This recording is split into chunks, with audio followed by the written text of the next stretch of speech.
Ito yung heart. Heart siya yan mga idol. Heart, tapos may hole siya sa gitna. Tapos ang gilid niya may hugis box. Ano? Hugis box yan idol.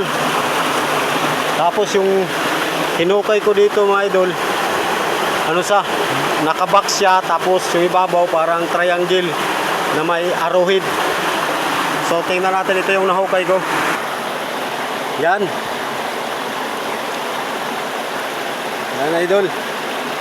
Yan ang nahukay ko na bato sa puwitan ng heart, dulo.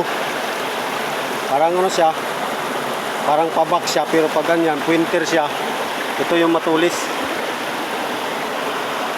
Paano ito, ano na idol? Pero ito nakatihaya na to. Nakatihaya na yan.